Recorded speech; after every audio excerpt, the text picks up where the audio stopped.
Kung dati ay sobrang hirap kumuha ng apostil, lalo na kung tayo ay malayo sa mga DFA office. Pero ngayon, may good news po tayo dahil pwede na mag-e-apostil or yung tinatawag na electronics apostil. So para siyang digital. So this is very similar lang po sa yung apostil na nakukuha natin na physical or yung papel na apostil. So ito ay tinatawag na e-apostil or electronics apostil. So sa dulo ng video na to, ituturo ko sa inyo kung paano yung procedure para sa pagkuha ng e-apostil na hindi na kailangan magtungo sa mga DFA branches. As of now, first phase pa lang po ito dahil noong March lang po 2026 ito sinimulan. Pero as of now, yung mga PSA documents pa lang or yung mga civil registry documents pa lang yung pwede sa e-apostil katulad ng birth certificate, marriage, sinumar at death certificate. So magkano ang e-apostil? So ito po ay 200 pesos. Magkaiba po yung bayad para sa PSA e-certificate dahil kailangan po ang PSA ay naka-electronics copy din po para diretso na sa pag-apostil ng DFA. So let's go at ituturo na po natin kung paano ba ang procedure para mas maintindihan po natin kung paano kumuha ng e-apostil. So ayan guys, yung first natin gawin, punta tayo sa ating Google or Google Chrome. I-search lang po natin ang PSA helpline. So, bali dito tayo mag-go-online ng e-apostil. So, ito yung kanilang official website, PSA helpline. So, i-click lang po natin yan. Tapos dito makikita natin yung mga pagpipilian. So, dito tayo sa DFA Apostil. So, ito yung i-click natin, DFA Apostil. So, ayan na. So, welcome to Department of Foreign Affairs. So, bali dito guys, mag-o-order tayo ng PSA certificate na electronics copy din, yung birth certificate natin or kung ano yung gusto nating ipa-apostil. Tapos, automatic na yan, i-apostil din doon sa DFA.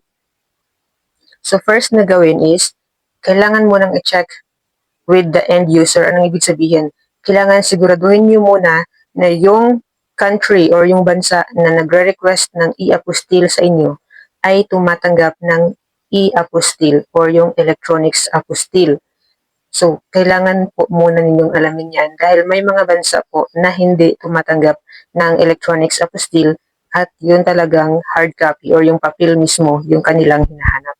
So, kung okay ang inyong bansa na gagamitan ninyo ng apostil, so proceed ka na sa number 2.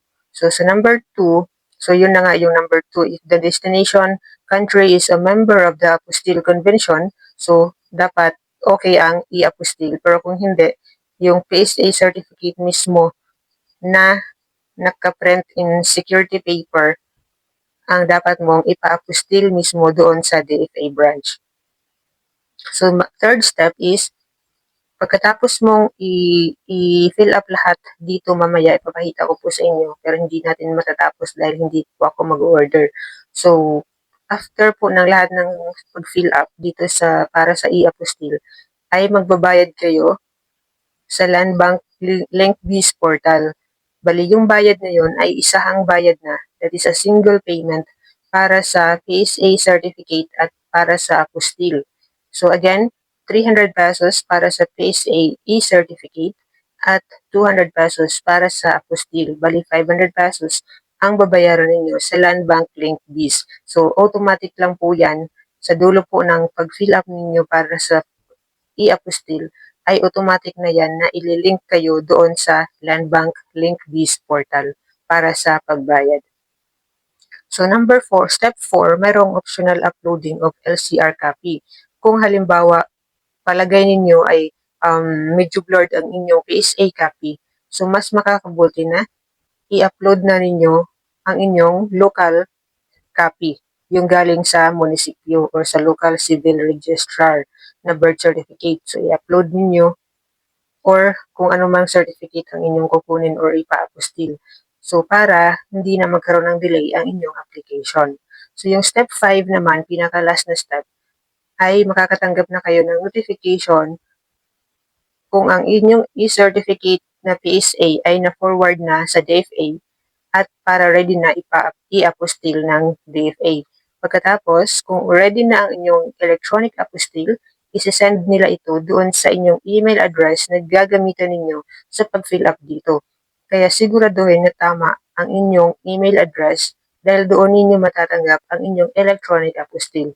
So, bali yung electronic apostille na matatanggap niyo sa inyong email, so bali yun na, yung isasubmit ninyo, ipo-forward nyo lang sa email ng bansa na nag-required sa inyo or kung sino man yung humingi sa inyo, kung embassy ba halimbawa. So, isesend nyo lang sa kanila through email ang inyong electronic apostille. So, hindi na kailangan, hindi na katulad ng physical copy mismo or yung papel na kailangan mo pang ipa-LBC or whatever, di ba? So, dito na sa pinakadulo, dyan na tayo or dyan na kayo mag-click para order now. So, i-click nyo lang yan, order now. So, ayan na. So, choose a certificate type. So, halimbawa, yung kukunin mo ay birth certificate. So, i-click mo lang yan. Tapos dito sa dulo, para saang bansa gagamitin ang apostille. So, click mo yung maliit na arrow sa gilid. Tapos hanapin mo lang dyan. Halimbawa, France. F. Pwede din na i-type mo dito sa itaas para mas mabilis.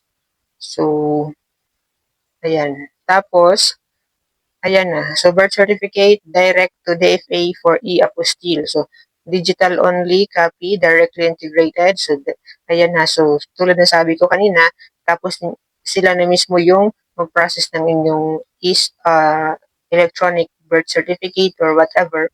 Tapos, diretso na yan, naka-integrate na yan sa DFA e-apostille system. So, kaya, pagbayad ninyo sa dulo nito, yung pagbayad ay kabilang na ang 200 na pang-apostille at 300 para sa PSA e-certificate.